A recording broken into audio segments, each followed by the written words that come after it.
Hello बच्चों, तो आज मैं स्टार्ट करने वाला हूँ आपके सामने डिफरेंशिएशन।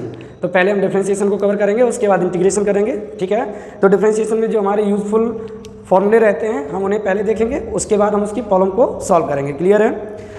तो स्टार्ट होता है हमारा, जैसे फर्स्ट यहाँ पे लिखेंगे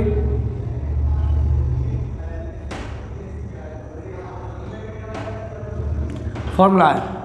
फर्स्ट फॉर्मूला जो हम लोग के पास रहता है इसका, वो हम लोग के पास रहता है, जैसे मान लीजिए कहीं भी फंक्शन y इक्वल लिखा रखा है x to the power n, x to the power n, तो इसका जो डेरिवेटिव रहेगा, इसका जो डेरिवेटिव रहेगा, इट मीन्स इसका जो डेरिवेटिव होगा dy ओवर dx, वो आ जाएगा n इंटू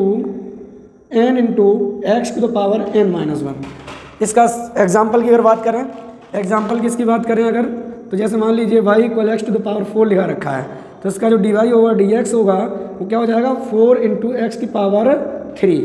मतलब जो भी नंबर रहता है उसमें जो पावर रहती है वो एक नंबर कम हो जाती है और पावर आगे आ जाती है। ठीक है, और ये हमारा कौन सा फंक्शन बोला जाता है? Algebraic function. क्लियर है? सेकंड पॉइंट हमारा आता है, सेकंड पॉइंट आता है जैसे y इक्वल कहीं भी e to the power x का डिफ्रेंशिएशन मिल जाता है, तो इसका जो डिफ्रेंशिएशन रहेगा dy ओवर dx रहेगा, वो आपका आ जाएगा e to the power x। जो फंक्शन होता है उसका डिफरेंशिएशन हो या इंटीग्रेशन हो, एक्सपोनेंशियल फंक्शन बोला जाता है, एक्सपोनेंशियल फंक्शन। एक्सपोनेंशियल फंक्शन का चाहे हम डिफरेंशिएशन करें या इंटीग्रेशन करें, जो होता है वही रहता है। ठीक है, थर्ड पॉइंट हम लोगों के सामने आता है, इसका थर्ड फार्मूला आता है, जैसे मान लीजिए y equal a to the power x कहीं लिखा दिखाई देता है, तो इसका जो dy ओवर dx आएगा, तो a की पावर x जैसा है वैसे ही रहेगा, और इनटू में log a हो जाएगा, इनटू में क्या हो जाएगा? log a। क्लियर है? जहाँ a है वो क्या है? कांस्टेंट। यहाँ लिख सकते हैं को मिला के वेयर a क्या है? कांस्टेंट। अच्छा, इस प्रॉब्लम के लिए हम एक एग्जांपल ले लेते हैं। एग्जांपल हम लोग के पास ये है बच्चे, जैसे मान लीजिए कहीं y equal 5 to the power x दिखाई देता है और dy ओवर dx फाइंड करना है, तो dy ओवर dx आपका हो जाएगा 5 टू द पावर x। देखो a की पावर x जैसी है वैसी रहेगा, और log a यानी कि इनटू में क्या हो जाएगा? log 5। समझ में आया? तो ये इसका डेरिवेटिव हो जाएगा। क्लियर है? तो आगे देखते हैं, नेक्स्ट आइडेंटिटी देखते हैं। नेक्स्ट आइडेंटिटी आपके सामने कुछ इस तरह आएगी, जैसे मान लीजिए आपके पास fourth number y equal log x है, अगर y इक्वल log x है, तो इसका जो डेरिवेटिव आएगा dy ओवर dx आएगा, वो आ जाएगा आपका 1/x। क्या आ जाएगा? 1/x। फिफ्थ पॉइंट आता है आपके सामने, कांस्टेंट का डिफरेंशिएशन क्या आएगा? y इक्वल कोई भी कांस्टेंट है, कांस्टेंट मीन्स 1 2 3 4 5 कोई भी नंबर हो, कोई भी कांस्टेंट नंबर हो, उसका डिफरेंशिएशन क्या आएगा? चेक करते हैं हम लोग। इसका मतलब ये है कि y इक्वल a क्या है? कांस्टेंट। ठीक है ना? तो इसका हम अलग से देख लेते हैं क्या होगा डेरिवेशन। तो a, जैसे मान लो ये फंक्शन गिवन है y equal a as any number, जैसे y इक्वल 100 हो, y इक्वल 50 हो, ठीक है, ऐसे y इक्वल 50 हो, इस टाइप से कोई भी नंबर होगा, तो इसे हम क्या लिख सकते हैं? a into 1 dy over dx निकालना है, तो इसे आप क्या लिख सकते हैं? a into x to the power 0, क्योंकि आपको पता है any number to the power 0 क्या होता है? 1। तो देखो हमें x चाहिए, dy अपॉन dx चाहिए, तो वेरिएबल x की रिक्वायरमेंट थी, तो हम x के फॉर्म में x पावर क्या कर दिया? 0। क्लियर है?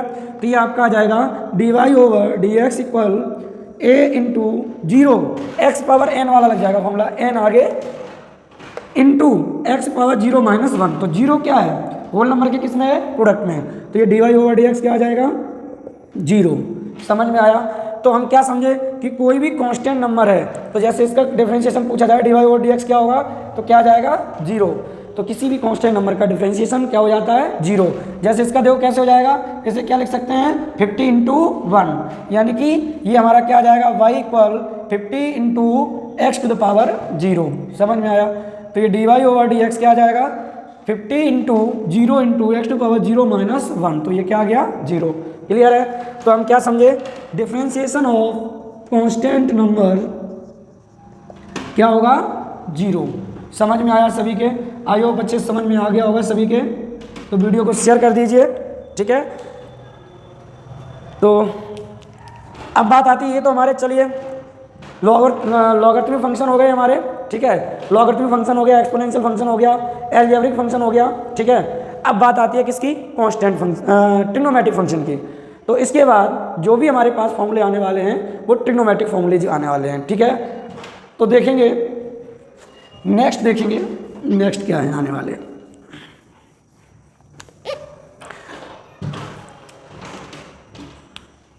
अब हम लोग देख लेते हैं कौन से ट्रिग्नोमेट्रिक फॉर्मूले हमारे क्या होंगे। तो जैसे मान लीजिए 6 नंबर है, आपके पास y इक्वल साइन x मिल जाता है। तो याद रखना है इसका जो डिफरेंशिएशन होगा dy ओवर dx जो होगा वो क्या हो जाएगा, देखो साइन x का डिफरेंशिएशन याद रखिएगा, ये हमारे पास क्या आ जाएगा, cos x आ जाएगा। क्या आ जाएगा, cos x।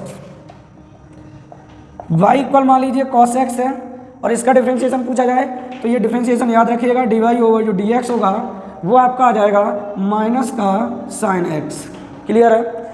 इसके बाद जैसे मान लीजिए y इक्वल tan x है, इसका dy ओवर dx निकालना है, dy ओवर dx आएगा वो आपका हो जाएगा sec स्क्वायर x, ठीक है।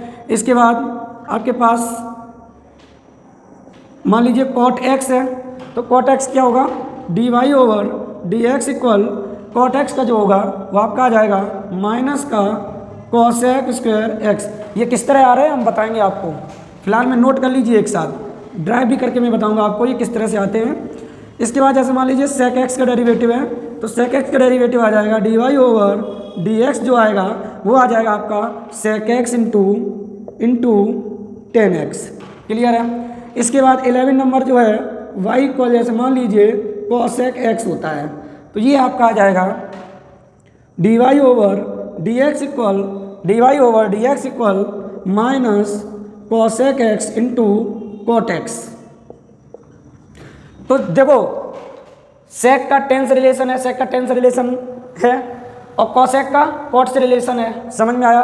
और आइडेंटिटी को भी याद करिए, sine square plus cos square theta equal 1 और 1 plus tan square theta equal क्या होता है, sec स्क्वायर थीटा। तो यहाँ भी tan का रिलेशन किससे है, sec से। तो इस तरह से आप अपना याद रख सकते हैं। और 1 plus cot square theta equal क्या हो जाता है, cosec स्क्वायर थीटा। तो यहाँ से आप ये याद रख सकते हैं cosec का cot से रिलेशन होगा। क्लियर है। चलिए तो नेक्स्ट अब आते हैं आपके सामने आएंगे इनवर्स ट्रिग्नोमेट्रिक फंक्शन, ठीक है ना। तो ये सारे नोट कर लेंगे आप, ठीक है ना, नोट कर लेंगे तो इसका अलग ही फायदा रहेगा। तो इसके बाद 12 नंबर पे आती है आपके सामने y इक्वल जैसे मान लीजिए साइन इनवर्स x है, तो इसका जो dy ओवर dx आएगा वो आप नोट कर लेंगे, वो आएगा आपका माइनस का प्लस में रहेगा 1/√1 माइनस एक्स स्क्वायर। क्लियर है। ऐसे ही मान लीजिए अगर आपके सामने cos इनवर्स x मिल जाए तो ये जो साइन का रहता है वही रहेगा। तो इसमें क्या हो जाएगा, इसमें कुछ नहीं बस -1 हो जाएगा, यहाँ माइनस लग जाएगा और जो साइन का है वही रहेगा। क्लियर है। इसके बाद आपके सामने जो रिमेनिंग फॉर्मूले बचे हुए हैं वो भी हम देख लेते हैं इनवर्स ट्रिग्नोमेट्रिक फंक्शन के क्या क्या हैं, देखेंगे। जैसे आपके सामने अब आता है tan इनवर्स x। जैसे मान लीजिए y इक्वल ये 14 नंबर है, ये 40 नंबर है, तो ये आप देखेंगे यहाँ से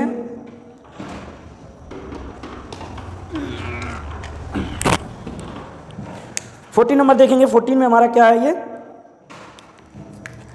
जैसे y equal tan inverse x है, तो इसका जो डेरिवेटिव आएगा dy ओवर dx आएगा, याद रखिए 1/1 प्लस एक्स स्क्वायर आएगा, 1/1 प्लस एक्स स्क्वायर आएगा। क्लियर है। 15 नंबर हमारा आता है y equal cot inverse x हो, तो ये आपके सामने आ जाएगा dy over dx equal -1/1 plus x square. 16 number y equal sec inverse x, तो ये क्या आ जाएगा dy over dx equal 1/x into √x² -1। तो लास्ट बचा हुआ है 17। आपको समझ में आ गया होगा। जैसे मान लीजिए y equal cosec inverse x है, तो ये क्या आ जाएगा dy ओवर dx इक्वल -1/, इसी में क्या लग जाएगा -x into x square minus 1।